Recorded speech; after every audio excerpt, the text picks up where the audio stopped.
Yo, what's happening? It's Too Tall the Prodigy. Another episode, Smoking with Too Tall. I got another guest today. Introduce yourself and drop your socials. I go by the name of Vik Vendetta. You can find me on Instagram at I am Vic Vendetta. VikVendetta. Alright, and so we're gonna start off with your most recent release, which would be Giza or guys Giza. Giza. I'm tripping. Yeah. That came out in 2024, and that has a cover art of the pyramids of Giza. I peeped that there's another track too on here. 40 Days and 40 Nights. You got it's a pharaoh cover art. What's all the symbolism with Egyptians mean to you? Yo, man, honestly, I have that's interesting you asked me that because nobody ever really asked me that. I don't know, I have this thing about it where it's like there's a lot of information, that we don't know about, and I'm curious to know it. You know what I mean? In my music, I say it all the time. But yeah, there's just a lot of information that we don't know, and I'm curious to know it, and so that I say that in my songs.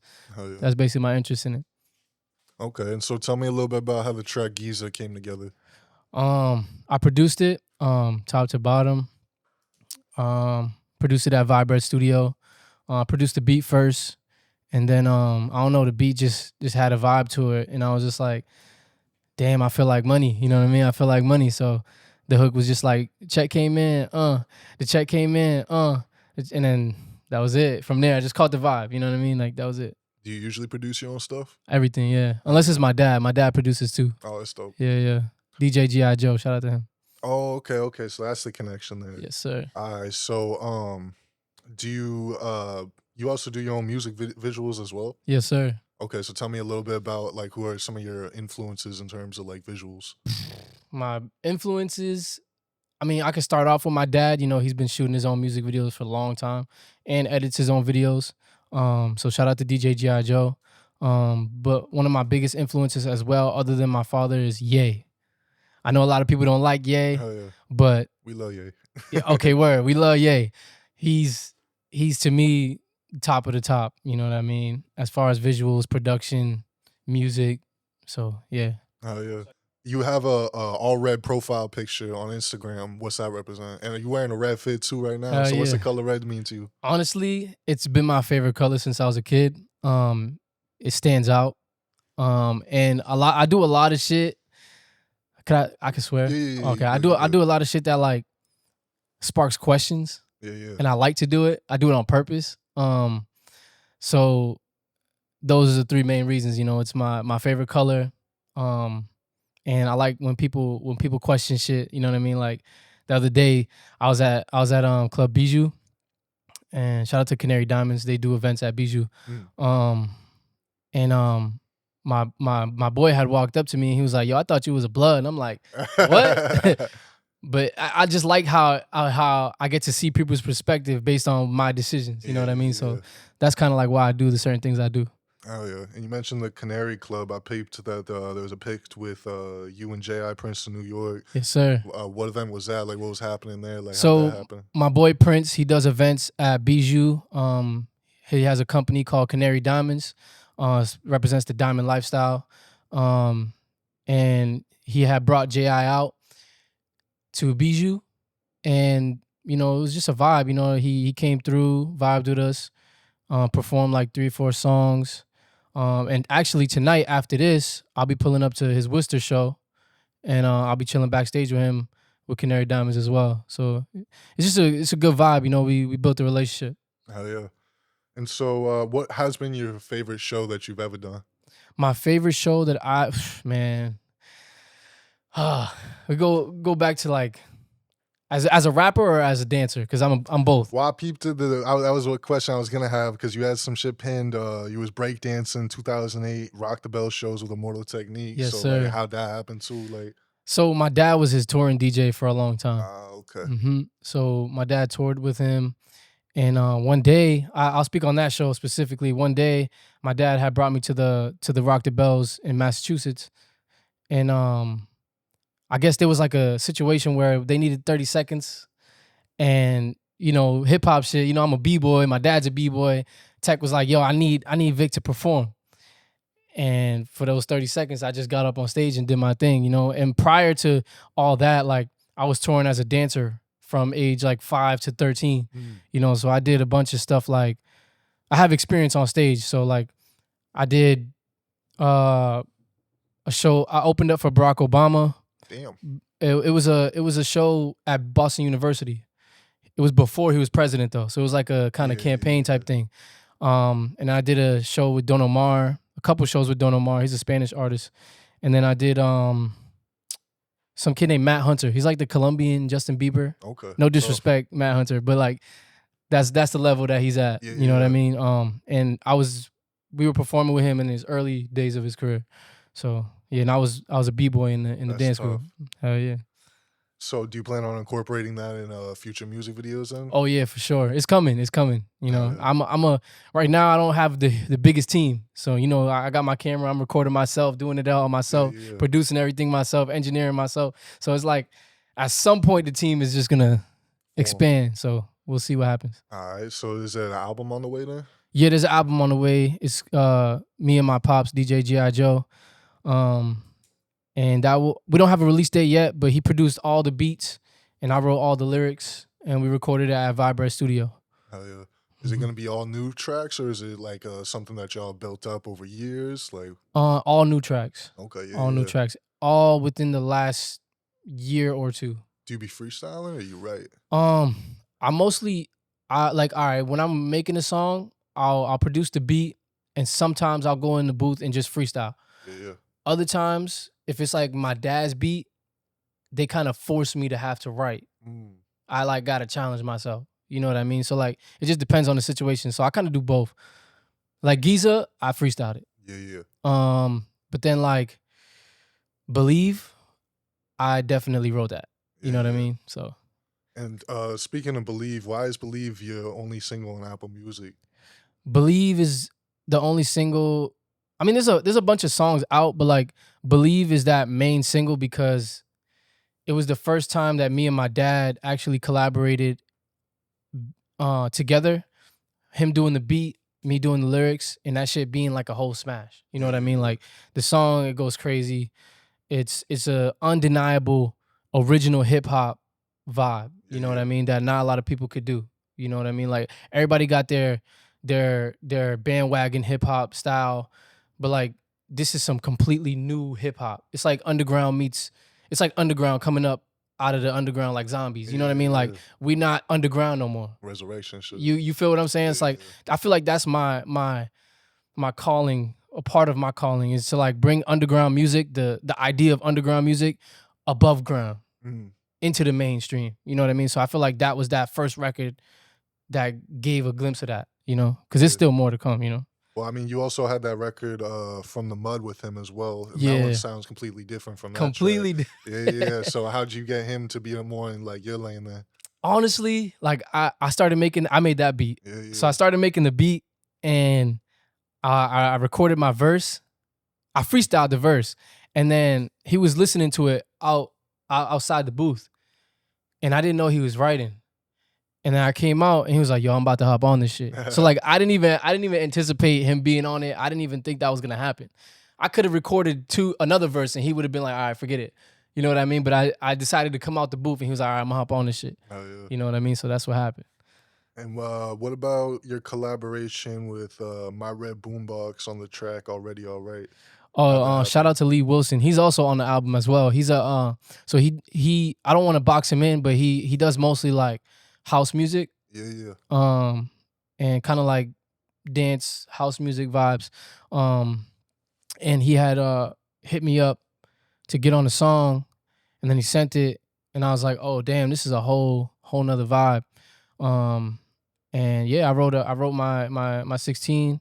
I went into the booth and I recorded it, and that was it. I mean, like it was just like, you know, what's so crazy about that is like it's full circle, right? Because when I was younger, my dad used to work with him, and so like I used to look up to him because he's working with my dad, and you know what I mean. I still do. I still look up to him. Yeah. But like it was a full circle moment to have somebody that I look up to hit me up to be on a song with them. Yeah. You know what I mean? I was like, damn, like I feel like I done made it. You know what I mean? Like, you know, I'm doing something I dreamed about, you know? So yeah. Yeah. And what do you want to stand for then, like as an artist, when people look at your like, artistry and whatnot? I want to stand for uh innovation. Mm. I want to get myself into the business of doing things better. What you mean by that? Like I want to make things more efficient for humanity. Mm. And I want to build things. You know what I mean? I want to like make things new for people to have a new experience. You know what I mean? I don't want to just like follow what's happening already. I want to create something new to happen. Yeah, yeah. Am I So, giving people new experiences? You're giving them new memories yeah, and like yeah, new reasons to keep it going. You know what I'm saying? exactly. Hell yeah. And so you have your track "For My People." It's your most streamed one on Spotify. That came out all the way in 2020. Hmm. Why do you think people gravitated to that track so much? Oh man, people gravitated to that track because it was so political. Yeah. Um, and truth be told, like if I don't take nothing back, right? I said what I said in that song, whatever. But like now that I'm older, I see the world differently, and I don't necessarily feel the way I felt when I wrote that. Hmm. You know what I mean?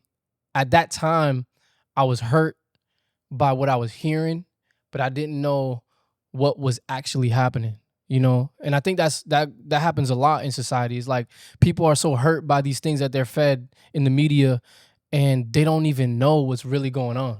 You know, so like they just say these things, they believe these things, they preach these things to people, and they don't even know the actual reality of what it is. You know, they don't do their own research, they don't do their own looking. Yeah, yeah, You yeah. know, so that was a time when I didn't do my own looking, and I kind of just expressed myself based on how I felt. Well, I mean, even what music represents, like music is a moment in time. Like Right, it's a recording of you doing something. That's why freestyling is so, captivating the audiences because you're right, capturing a moment in time as mm, it's happening in real time. So right. it's only natural for you to evolve from that point. It'd be weird if you like were stagnant. You know what I'm Right, saying? The right. whole point of life is to continue to evolve.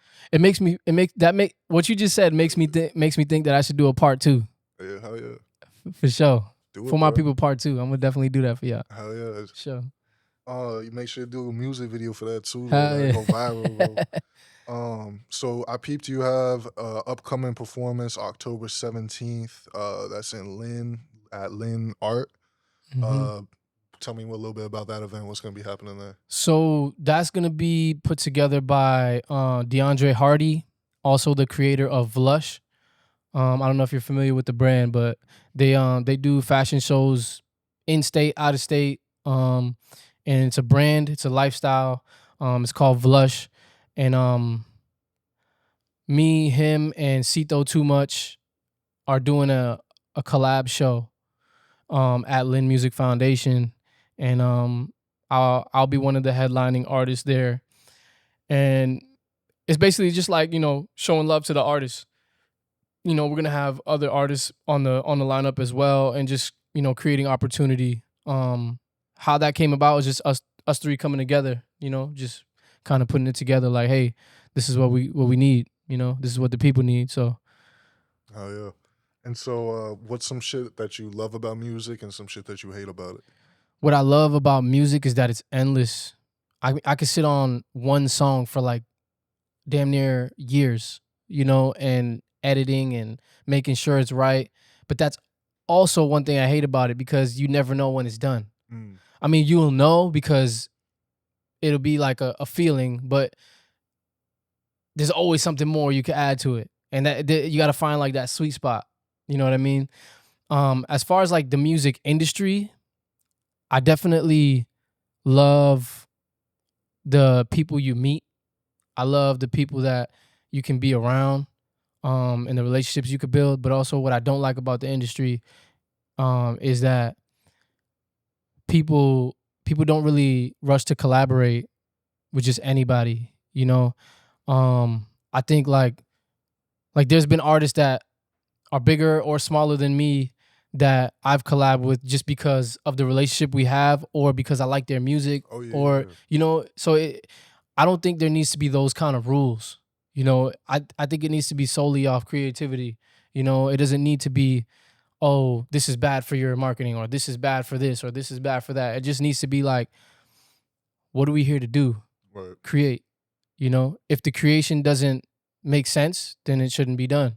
But if it makes sense, then it should, Yeah. you know? I mean, music is very collaborative in nature, anyways. Like most people don't like on the professional level just do everything by themselves. It's very rare if you find someone like a Kanye or even or like a Russ who Right. just is solely by themselves. But even they will probably attest to the fact that as we just said, music's a moment in time. They're constantly having different experiences, so they're constantly able to like make their music go with that shit too. Right. So it's like I forgot where I was going with that shit, but No, no, yeah.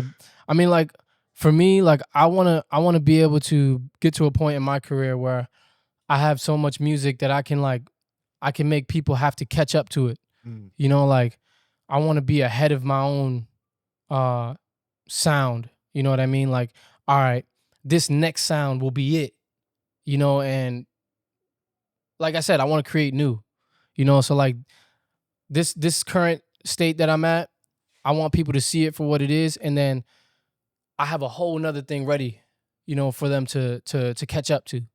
You know, they might not understand it when it comes out, but when it comes out, they'll digest it and understand. All right, and by that time, I'll have another one. You know what I mean? So like that's kind of the cycle that I want to kind of fall into, and I'm falling into it now. what are some goals then that you want to accomplish throughout your career? Um, Like fast forward 10 years. 10 years, definitely, I want to be touring. Like that's this stage is my home. I've been on stage since I was 5. You know, and like definitely, like I want to have like some of the biggest tours ever. You know, like that's just one of my goals. You know, and I've said it before in another interview where it's like I want to build my stages. I want to build the things that uh make it happen. You know, like the sets, the stage, the everything that it takes to be up there. I want to build it. Mm. You know what I mean? Are there any other like creative and avenues that you would want to pursue? Like, because you film yourself, like, do you ever see yourself filming like a movie or something like that? I want to be in movies for sure. Yeah, yeah. I want to be in movies. I want to create movies. I used to want that really bad, Mm, like right now, but music is my main concern because it's right here in people's ear, you know? And I feel like in a way I'm like a messenger, you know, and I do have a lot of things to say. And I feel like that's more important than even the visuals at some point, you know? Like the visuals tie it together, but it's about the message, you know? The message has to come first. The music has to come first. So yeah. What's one of your favorite like videos that you have shot for yourself, One of or my even favorite visuals in general? one of my favorite videos that I have shot for myself. Hmm. That I done like myself, like filmed myself, Just in general that you have just in general. released. Yeah, yeah. Um, damn. There's a video online when I was in, I think, high school that actually went pretty crazy. It was a song called "In the Clouds." Mm, A lot of people from Revere know this because I went to high school in Revere. Um, that song it did like 30,000 plays on SoundCloud when I first dropped it, and then like I did a video for it, and it was doing like 2,000 views a day. No ads, no nothing, just straight up like you know, people were loving it. People, I was walking past people in high school and they were playing that shit on their phone. I yeah. walked past a classroom, the teacher was playing on it on a smart board. It was crazy. I was like, what is happening? You know, I was everywhere. Um, and I think that was like my first time actually doing that. And so I think that would be like my favorite video because it was just the first time I did it and it went so crazy, Mm. you know. So yeah. Way at the beginning of this interview, I brought up your track 40 Days and 40 Nights. Why did you decide to title it that? Um, because in the Bible, I don't want to talk too much about the Bible because I'm not like an expert. Yeah, yeah. But I know that like um there was a walk for 40 days through the desert, and there was temptations through the desert trying to knock him off his path, Mm, and he stayed the course. He didn't have, it was 40 days and 40 nights, no food, no water, walking through the desert. And that's how I felt. I felt like I've been, going through this career in music and in life, um, just resisting these temptations, or trying to resist temptations. And it's not the easiest thing. Like throughout the journey, there's been times where, I'm trying to do something here and then I'm being pulled in this direction, in this direction, in this direction. And my focus should be right here. Right. So that track was basically just like that, just kind of like And it's like expressing the that. more you pursue that goal that you're supposed to be doing, the more you feel those temptations pulling Mm. at you and shit. So, Right. Like I could say right now, like if I wasn't focused like that, I wouldn't be right here with y'all. yeah. This was a dream for me, Oh yeah. back when I was making that song. Right. I wanted to do interviews. I wanted to be in this type of position, So this is what focus gets you. You know what I mean? Hell yeah. I fuck with the tell me a little bit about this track, right? I fuck with the cover art on it. That's my absolute favorite song. Yeah. Like my absolute favorite song I ever produced. Reason being is because it's just that high energy. Like, yo, like I want people to mosh pit. I want people to go crazy. I want people to have the time of their life, And I feel like that is just the first record I ever done with that type of energy, Oh, yeah. So I can't wait to make more, That track, I started making, what's crazy? I was making a beat. I started with the drums. Usually people start with like melodies and harmonies and stuff, but I started with the drums, and the people that were in the studio didn't really know what was happening, and then they started seeing the vision. And then it was he goes by Hector Lemuel Barrios now. It's not Prana anymore. But Hector was in the studio, and my dad was in the studio, and they were vibing to it. And then my dad ended up jumping in the booth, and he did in between of the verses, there's this loud screaming in the background. Mhm. So that's my dad in the background screaming, and then he did like the little melody, like na na na na na na na na. He did the melody in the background for that too. So yeah, that's how the record came about. It's pretty dope. Hell yeah. I peep on Instagram these pics type shit. Oh yeah. Are you on some like marriage shit, or is that like your boo? Or, So that's my girlfriend. We're not Okay. married, but that's my girlfriend. That's my baby girl. Okay. How do you find do you find difficulty like balancing having a girl and doing the music? Like, is it easy for you to balance it? How is it? Honestly, like the problems that we've had in our relationship have nothing to do with music Oh yeah. at all. Like she's a model. I'm a artist, musician, and 9 times out of 10, if we're arguing about something, it's not even Mm. revolving music Oh yeah. or modeling or anything. So for the people that say that like you can't balance a relationship if you're an artist and whatever, like that's not real. Like other things come into play, like real life stuff Yeah. actually happens, that you have to actually take care of. So like everybody has trauma. Yeah. For Everybody sure. has like issues with themselves that they need to deal with, and those are the things that like we deal with. It ain't like because I'm an artist and I spend so much time at the studio, like that's not even a real thing. Oh yeah. You know. So, tell me, what is your favorite city that you've ever traveled to? My favorite city that I ever traveled to, definitely California. Mm. I like California because anything can happen out there. You could go out there and like I went. All right, last time I went out there, I was out there with Check the Star, and we went on the red carpet. We were at Drewski's party. We were at Ty Dolla $ign was there. Like it was just a wild time. You know what I mean? Like that's what I like about California is that like you could literally walk into any situation there. So like as far as like music career, like that's my favorite place to be. I mean, as far as sightseeing, like I went to the Bahamas. Bahamas was dope. Like you could see right through the water all the way down. You know what I mean? Like sightseeing, definitely the Bahamas was dope. What can people like your fans expect from you in terms of like future releases? Um, what they can expect, what y'all can expect, is a lot more albums, a lot more features, a lot more shows. Shows are going to be the biggest thing because I'm going to be setting it all up for y'all to have the best time of y'all life. So stay tuned for that. Yeah. So we gonna wrap up this episode. Drop your socials one more time for the people. I am Vic Vendetta on Instagram, X, um, Instagram and X. I am Vic Vendetta. Find me everywhere. Yeah. So this been an episode of Smoking with Too Tall. Y'all uplift yourself. Yes, sir.